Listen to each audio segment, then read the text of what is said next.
예, 안녕하십니까. 역사학자 신성학입니다. 오늘부터 아하, 그렇구나로 이제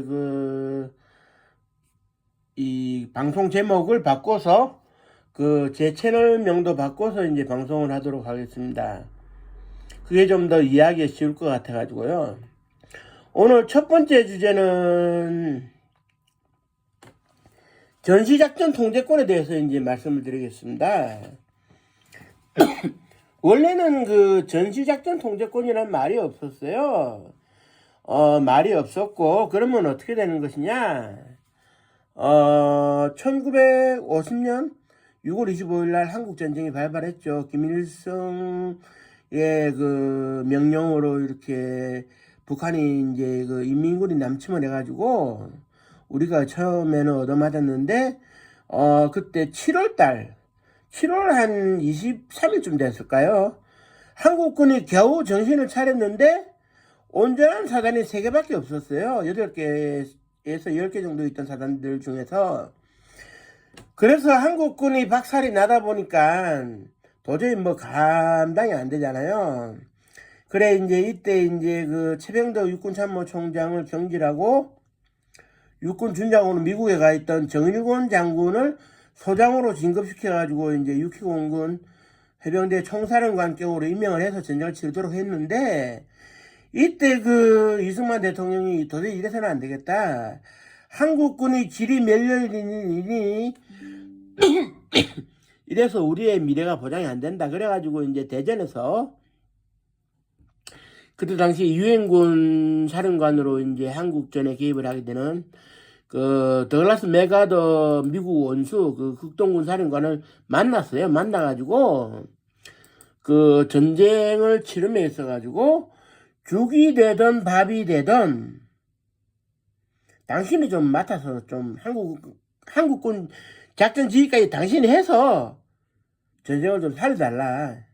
한반도로 다시 돌려달라. 그게 이제 일종의 구두로 맺어진 대전협정인데요. 이 대전협정 이후에 한국군에 대한 모든 작전권을 미군이 가지고, 형식적으로는 어떻게 되느냐, 이제 미 8군 사령관이 이제 가지는데, 미 8군 사령관은 다시 유엔군 사령관한테 이제 지시를 받아가지고 움직이게 되죠. 그래서 그때부터 작전권을 미국이 가져가게 되는데, 여기서 중요한 것은 그냥 작전권입니다. 작전권. 한국군이 작전을 위해서 이동을 한다. 그래서 실제 작전을 위해서 이동한다 그러면은, 이게 대대병력이 움직이는 것도 유엔군 사령관한테 절차적으로 보고가 돼야 돼요. 보고가 돼야 되는데, 처음에는 이제 미 8군 사령관이 있었고, 상급자로 유엔군 사령관이 있었습니다만은, 한국 전쟁이 휴전이 되고 난 이후에는, 미 8군 사령관이 대장 계급인데, 한미연합사 한미연합사 사령부는 뒤에 이기고, 유엔군 사령관을 겸했어요.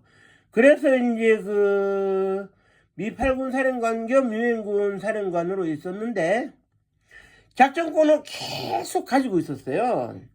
가지고 있다가 1979년도 12월 12일 날 12 군사 반란이 일어나고 난 다음에 미국이 참 애매한 상황이 되는 거죠. 쿠데타를 막지 못했다는 책임이라고 해야 될까요? 약간 조롱 섞인 이야기를 듣는 상황. 그런데 이런 쿠데타가 계속 재현된다면 막을 방법이 없지 않겠느냐. 그래서 꾀를 낸 게 1987년도 10월 달에 개정된 구차헌법에 따라 가지고 노태우, 김영삼, 김대중, 김종필 1로 3김의 대통령 선거 대결이 있었어요. 이때 노태우 후보가 처음으로 작전권을 한국군이 가져올 수 있도록 하겠다.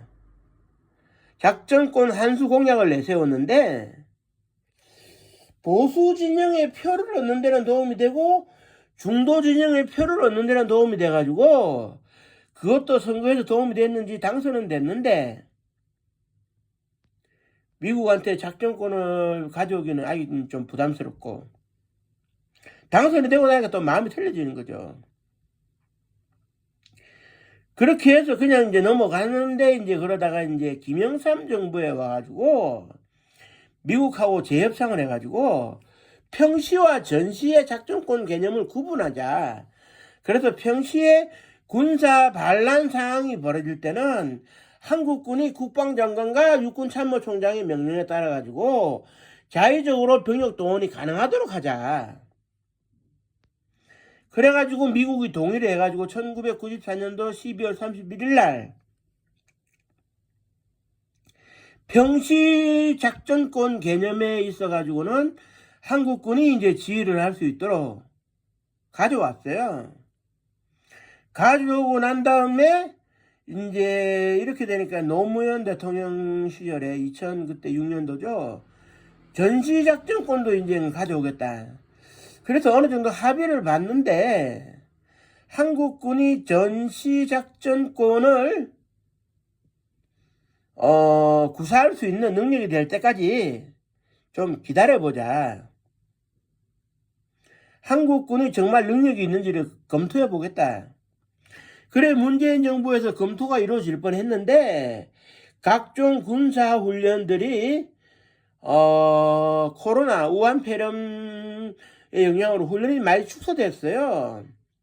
그리고 북한하고 대화를 할 때 자극을 안 하겠다 뭐 이런 입장도 좀 있었고, 그래 한미 상호 간에 군사작전 훈련이 많이 연기되다 보니 한국군이 제대로 평가받을 그 상황이 못 되지 않습니까? 그래서 작전권을 우리가 가져오지는 못하는 상태에서 재협의에 들어가도록 했는데 재협의가 진행되지 않다가 지금 윤석열 정부의 비상계엄 사태로 인해 가지고 나라가 혼란스러우니까 아예 그 협의가 중단이 된 상태이거든요. 그런 상황에서 앞으로 이제 협의가 어떻게 진행되어질지에 대해 가지고는 다음 동영상에서 설명을 드리도록 하겠습니다. 들어주셔서 감사합니다.